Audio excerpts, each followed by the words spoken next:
So you're gonna have to forgive me because I'm gonna quote Elon Musk. I'm sorry, but he is one person that is not in agreement with this being a model for privacy and security. He called the integration creepy spyware. What's your response to that? Don't care. That's his opinion. Okay. I mean, I'm not.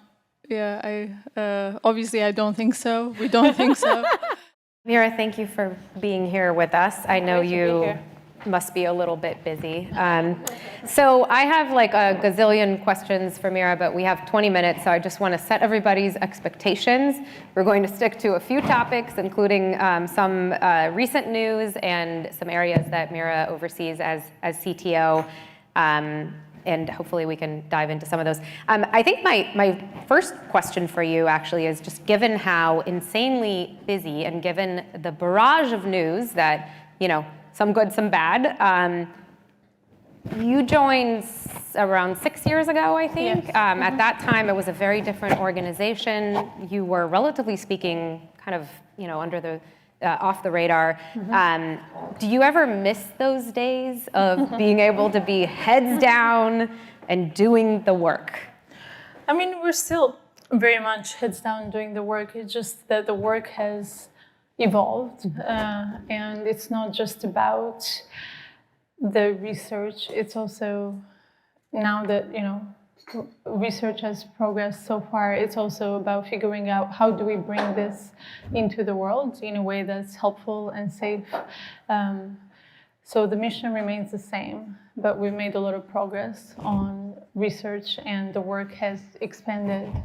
And yes, there is a lot of public attention on it as well, which can feel unusual when you're working on technology and building products. But, you know, it's also very much necessary given the importance of what we're doing, and scrutiny is good. Okay. Let's go back even further. For those who don't know your trajectory, give us kind of the highlights. I know you grew up in Albania at a time when even decent access to the internet wasn't a given. How did your interest in AI start, and what do we need to know about what led you to your current role? I've always been interested in math and physics, and so my background is very much math heavy, and I went on to study engineering, worked in aerospace, and then in automotive at Tesla. And that's where I started to get more and more interested in applications of AI in the real world through self-driving cars. And then I went on to apply AI and computer vision in applications of virtual reality and augmented reality, sort of trying to understand how do you create a new interface where you interact with information in a more natural way, more intuitive. And that's sort of where I was pushing the applications of AI in the real world in different domains. And then, you know, thought about how do I learn the most about AI. And at the time, I was considering, you know, applications of AI in different domains, and thought ultimately what I wanted to do the most was learn about general artificial intelligence and really diving deep into research. And then from there, understanding what we could do with it in the real world. And I was really attracted to OpenAI's mission, which is, you know, at the time OpenAI was a nonprofit, and now we're a capped profit, but the mission is still the same as the company evolves and expands. Okay, I want to get into some of the latest news, and again, there's a lot, but I know Miriam mentioned Sarah Fryer. You hired on just yesterday. The company announced that you have a new chief product officer and CFO, and I think probably a lot of the women in this room are familiar with Sarah. She is a seasoned public company executive, both, you know, former CEO and CFO, and I feel like it's kind of like when you get married and the next day someone asks you, when are you going to have kids? This is like you hire a seasoned public company executive, and the next day people ask you, what should we be reading into this as an IPO in the midst? How should we be deciphering these hires? What does it mean for the company? What it really means is that we're, in this next phase of the company where we're serving hundreds, millions of users and developers and companies out there, and we need to have the most competent and best executives helping us grow in this next phase of the company. And we're very excited about Sarah and Kevin and the skills and the leadership they're bringing to the company. Okay. I had a feeling you wouldn't say anything about the IPO. So I want to talk about the news with Apple. I'm guessing everybody saw this, or you wouldn't live in this area.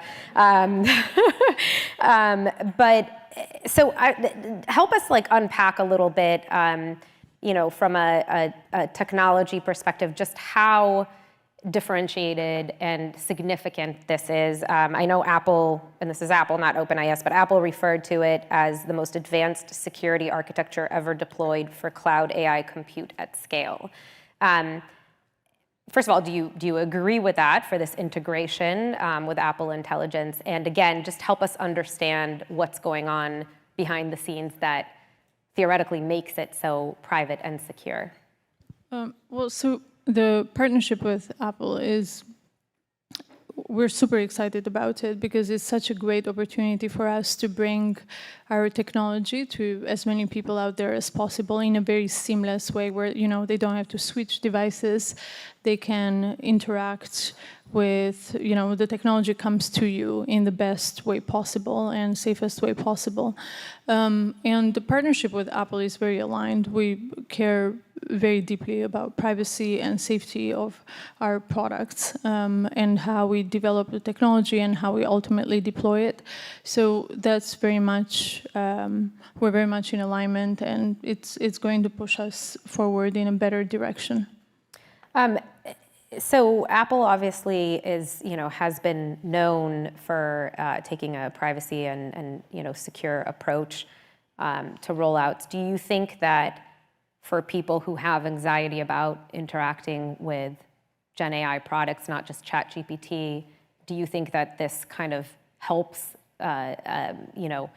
push in that general direction of more trust ultimately?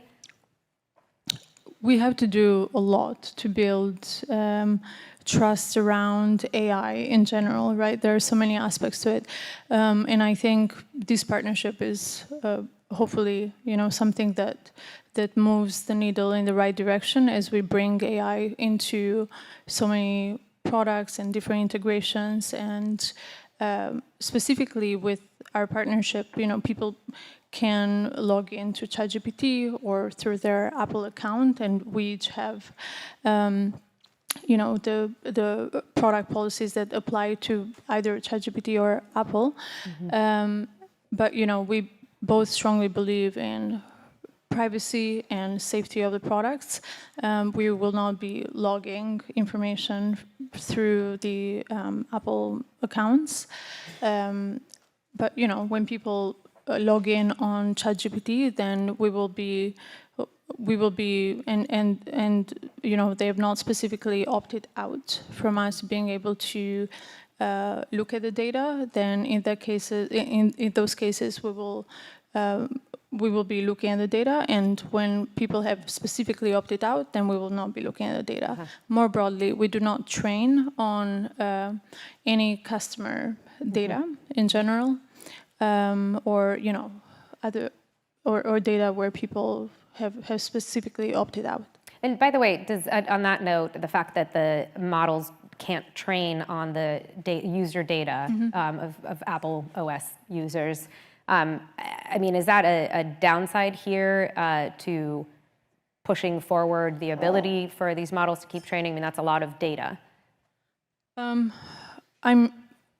Look, the reality is that we have to do the right thing for the users, and it's very important that people are trusting the technologies and the products in which they're deployed.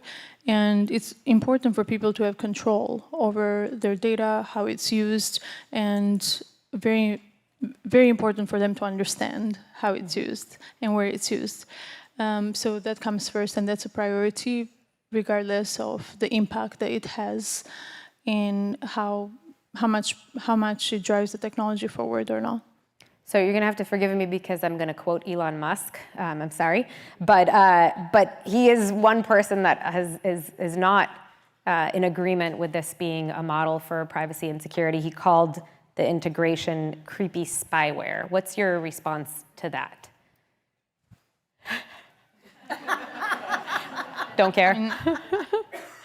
That's his opinion. Okay. I mean, I'm not. Yeah, obviously I don't think so. We don't think so, and we care deeply about the privacy of our users and about the safety of our products and how we're developing and deploy this technology. Our track record in deploying the technology safely is very strong. We've done that with GPT-3, 4. We're doing the same thing with 4.0 right now, and we're trying to be as transparent as possible with the public and communicate how we're making decisions. We have a preparedness framework that shares how we think about frontier models and our approach to safety there.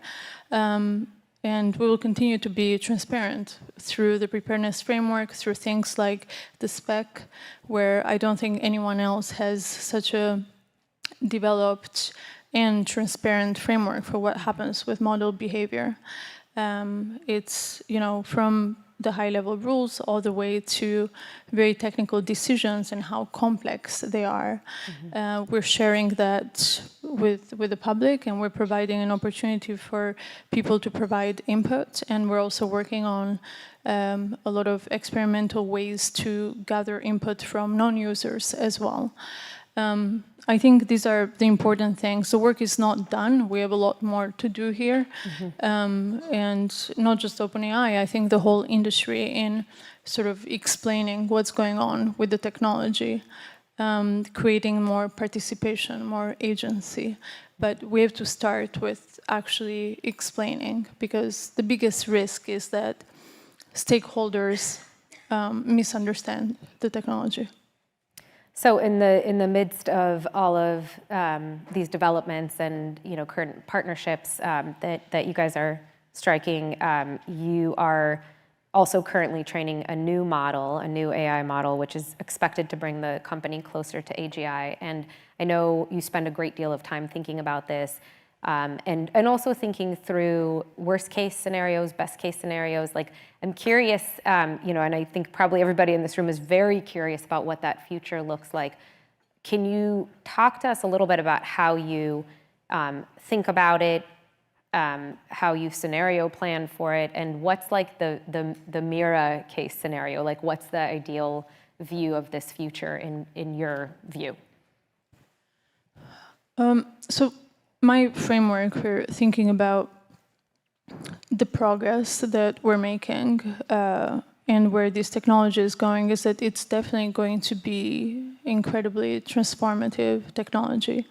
And it requires a lot of work, not just from the companies that are developing and deploying these technologies, but also from other stakeholders like civil society, media, governments, regulators, the general public, people in every domain. We have to create some sort of shared responsibility around the general preparedness for bringing this technology into the world. But in order to have shared responsibility, we need to understand it, and we need to make it very accessible. And so we've been focusing on these last two parts, making it accessible, engaging with people, educating various stakeholders on what the technology means, what it's capable of. The most recent thing we did was the release of GPT-4.0, which is our Omni model. We made it accessible to everyone for free, and I don't think there is enough emphasis on how unique that is for the stage where the technology is today, in the sense that, inside the labs, we have these capable models, and, they're not that far ahead from what the public has access to for free. And that's a completely different trajectory for bringing technology into the world that what we've seen historically. And it's a great opportunity because it brings people along. It gives them an intuitive sense for the capabilities and risks, and allows people to prepare for the advent of this of bringing advanced AI into the world.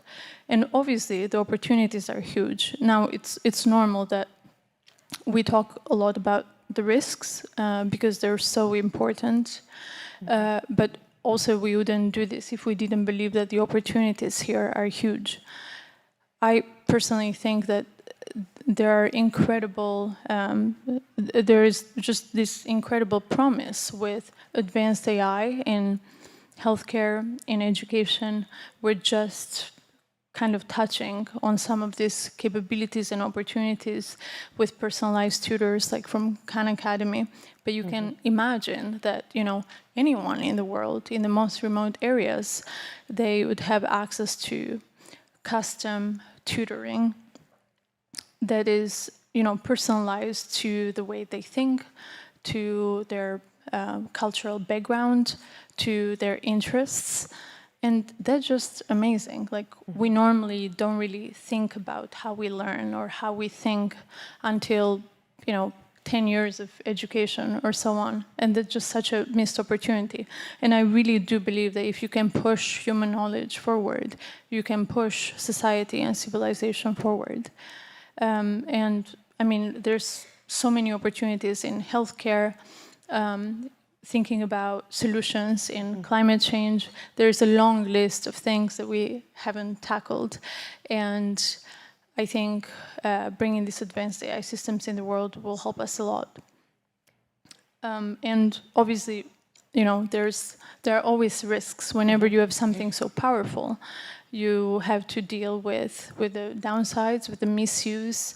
And if you think about the world around us, it's all engineering, and engineering carries risks. And we have learned to, build systems and build trust, and to figure out how to make engineering safe around us. The buildings, the roads, the bridges, everything. Yep. And so this is quite similar, where we have to build all this infrastructure that we trust and makes the deployment of these technologies safe and useful. And it's actually very congruent with business needs, because people want products that they can trust and that are safe. So, and I want to ask you one more question just on the safety side. This is moving so fast, faster than bridge building and real life infrastructure.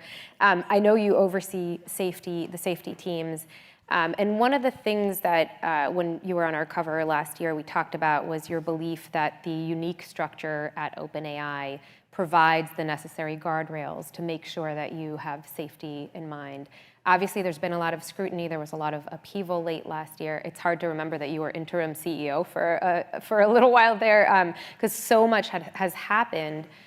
Tell us why and how you think that you believe that the right guardrails, the right structure on the safety side is still in place.